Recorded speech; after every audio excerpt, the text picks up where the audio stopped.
Bonjour et bienvenue dans notre nouvelle émission Impact Live. J'ai intitulé mon sujet maintenant « Réaction en chaîne ». Réaction en chaîne. Oui, il est le Dieu qui est capable de produire des miracles en série.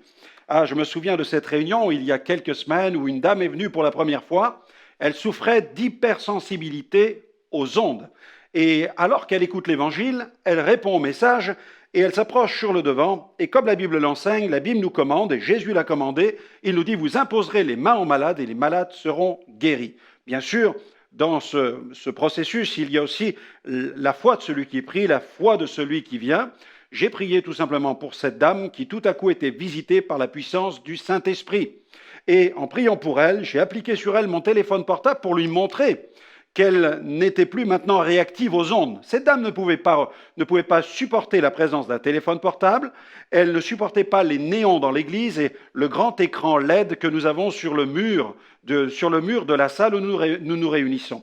Et donc cette dame, dès le départ de la réunion, ne supportait pas l'atmosphère de la réunion parce qu'elle sentait les ondes partout. Mais lorsqu'elle est venue devant et que la position des mains était pratiquée, tout à coup elle était visitée par la puissance du Saint-Esprit. Le téléphone portable appliqué sur elle ne produisait plus aucun effet. Et elle est venue avec moi, elle a embrassé l'écran pour vivre en direct et expérimenter en direct sa propre guérison de l'hypersensibilité aux ondes. Voyant cela, un homme est venu. Il a demandé la prière. Cet homme souffrait de dépression depuis 25 ans. Nous avons prié pour lui et tout à coup, cet homme a été délivré aussi instantanément par la puissance de Dieu. Cet homme souffrait de dépression, mais aussi d'un autre problème. Il était aussi possédé. Il avait pratiqué l'occultisme dans sa jeunesse et les démons l'ont jeté à terre. Et en priant pour lui, un jeune homme qui était là dans la salle qui souffrait d'un problème à l'épaule, puisque c'est un bûcheron dont la cavité intérieure de l'épaule a été abîmée à la suite d'un accident de travail.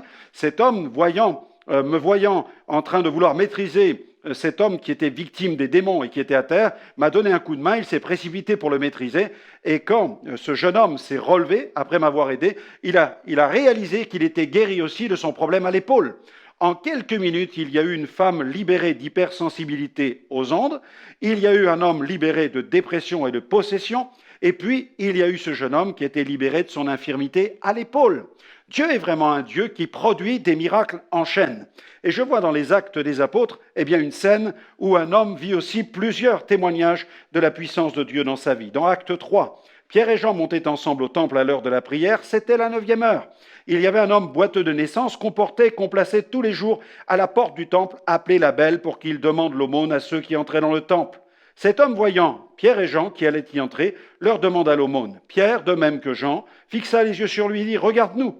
Et il les regardait attentivement, s'attendant à recevoir d'eux quelque chose.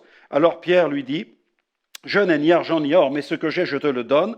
Au nom de Jésus-Christ de Nazareth, lève-toi et marche. » Et le prenant par la main droite, il le fit lever. Au même instant, ses pieds et ses chevilles devinrent fermes.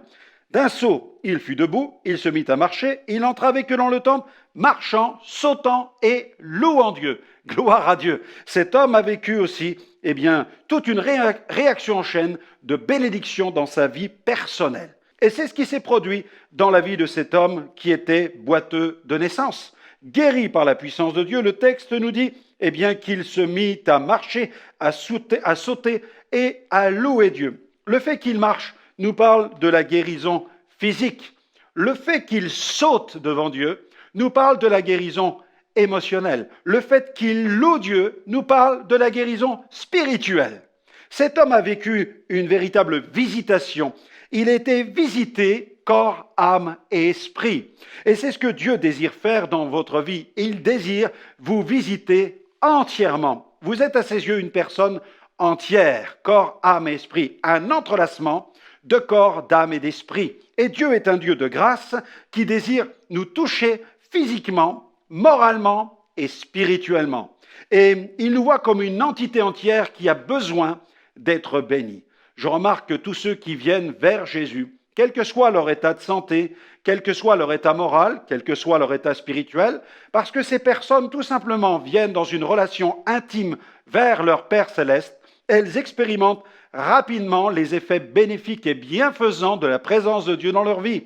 Tout à coup, physiquement, ça va mieux. Tout à coup, moralement, ça va bien. Tout à coup, sur le plan spirituel, c'est parfait. Alléluia. Dieu désire sauver nos âmes. Il veut sauver nos âmes, il veut guérir nos cœurs et il veut faire du bien à nos corps. C'est pourquoi je vous invite vraiment à placer toute votre confiance en Jésus. Parce que Jésus est mort sur la croix et le prophète Ésaïe a annoncé qu'en mourant sur la croix, il portait nos douleurs, il portait nos souffrances, il se chargeait de nos péchés et le châtiment qui nous donne la paix aujourd'hui est tombé sur lui il y a 2000 ans. Alors tournez-vous vers Jésus, demandez-lui pardon pour vos péchés. C'est ce que les apôtres ont voulu faire lorsque, après ce miracle, ils se sont adressés à la foule. Verset 12, alors que toute la foule avait les yeux fixés sur eux, les apôtres ont prêché l'évangile en disant à cette foule, au verset 14, « Vous avez renié le saint et le juste, et vous avez demandé qu'on vous accorde la grâce d'un meurtrier.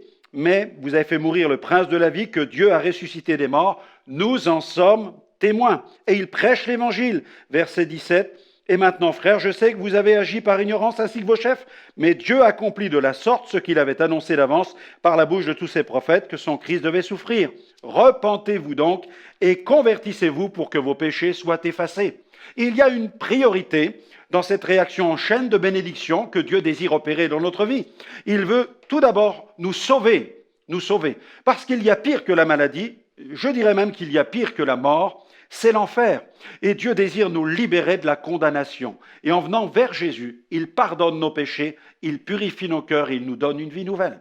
Je vous invite à vivre ce premier miracle maintenant, le miracle de la nouvelle naissance, le miracle du salut, la grâce du salut.